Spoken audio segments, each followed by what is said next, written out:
ಕಳೆದ ಕೆಲ ದಿನಗಳಿಂದ ಬಿಡುವು ಕೊಟ್ಟಿದ್ದ ಮುಂಗಾರು ಇದೀಗ ಕರಾವಳಿ ಭಾಗದಲ್ಲಿ ತನ್ನ ಅಬ್ಬರವನ್ನು ಮುಂದುವರಿಸಿದೆ.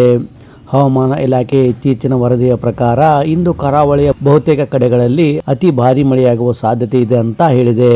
ನಿನ್ನೆ ಉಡುಪಿ, ದಕ್ಷಿಣ ಕನ್ನಡ, ಉತ್ತರ ಕನ್ನಡ, ಹಾವೇರಿ, ಬೀದರ್, ಚಿಕ್ಕಮಗಳೂರು, ಬೆಂಗಳೂರು, ಕೋಲಾರ, ಶಿವಮೊಗ್ಗ, ಸಾಗರ, ಹೊಸದುರ್ಗ, ಕಡೂರು, ಬಂಟ್ವಾಳ, ಸಿದ್ದಾಪುರ, ಶಿರಸಿ ಸೇರಿದಂತೆ ರಾಜ್ಯದ ಬಹುತೇಕ ಭಾಗಗಳಲ್ಲಿ ಮಳೆಯಾದ ವರದಿಯಾಗಿದೆ. ಇಂದು ಮಂಗಳೂರು, ಉಡುಪಿ ಮತ್ತು ಉತ್ತರ ಕನ್ನಡ ಜಿಲ್ಲೆಗಳಲ್ಲಿ ವರುಣನ ಅಬ್ಬರ ಹೆಚ್ಚಾಗಿರಲಿದೆ. ಕರಾವಳಿ ತೀರದ ಜನರಿಗೆ ಸಮುದ್ರಕ್ಕೆ ಇಳಿಯದಂತೆ ಮತ್ತು ಮೀನುಗಾರಿಕೆಗೆ ತೆರಳದಂತೆ ಕಠಿಣ ಸೂಚನೆಯನ್ನು ನೀಡಲಾಗಿದೆ. ಈ ಪ್ರದೇಶಗಳಿಗೆ ಆರೆಂಜ್ ಅಲರ್ಟ್ ಘೋಷಿಸಲಾಗಿದೆ. ಇನ್ನು ಕರಾವಳಿಯ ನಂತರ ಮಲೆನಾಡು ಭಾಗದಲ್ಲಿ ಮಳೆಯ ಪ್ರಮಾಣ ತೀವ್ರಗೊಳ್ಳಲಿದೆ. ಚಿಕ್ಕಮಗಳೂರು, ಶಿವಮೊಗ್ಗ ಮತ್ತು ಕೊಡಗು ಈ ಜಿಲ್ಲೆಗಳಲ್ಲಿ ಭಾರೀ ಮಳೆಯಾಗುವ ಮುನ್ಸೂಚನೆ ಸಿಕ್ಕಿದ್ದು, ಇಂದಿನಿಂದಲೇ ಮುನ್ನೆಚ್ಚರಿಕೆ ಕ್ರಮಗಳನ್ನು ಕೈಗೊಳ್ಳುವಂತೆ ಸೂಚಿಸಿದೆ. ಇನ್ನು ದಕ್ಷಿಣ ಒಳನಾಡಿನ ಬೆಂಗಳೂರು, ಕೋಲಾರ, ಚಿಕ್ಕಬಳ್ಳಾಪುರ, ತುಮಕೂರು, ಚಿತ್ರದುರ್ಗ, ದಾವಣಗೆರೆ, ವಿಜಯನಗರ ಜಿಲ್ಲೆಗಳ ಅಲ್ಲಲ್ಲಿ ಮಳೆಯ ಮುನ್ಸೂಚನೆ ಇದೆ.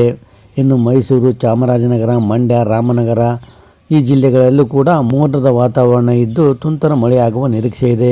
ಹೀಗೇನಂತೆ ರಾಜ್ಯದ ದಕ್ಷಿಣ ಒಳನಾಡು ಜಿಲ್ಲೆಗಳಲ್ಲಿ ಜುಲೈ 1ರ ತನಕ ಅಲ್ಲಲ್ಲಿ ಮಳೆಯ ಮುನ್ಸೂಚನೆ ಇದೆ.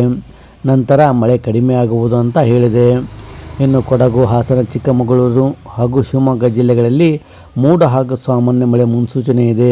ಈಗಿನಂತೆ ರಾಜ್ಯದ ಮಲೆನಾಡು ಜಿಲ್ಲೆಗಳಲ್ಲಿ ಮುಂದಿನ 10 ದಿನಗಳವರೆಗೆ ಉತ್ತಮ ಮಳೆ ಆಗಲಿದೆ ಅಂತ ಹವಾಮಾನ ಇಲಾಖೆ ಹೇಳಿದೆ. ಫ್ರೆಂಡ್ಸ್, ನಿಮ್ಮ ಊರಿನಲ್ಲಿ ಮಳೆ ಆಗಿದೆ ಅಥವಾ ಇಲ್ವಾ ಅನ್ನೋದನ್ನು ಕಾಮೆಂಟ್ ಮಾಡಿ.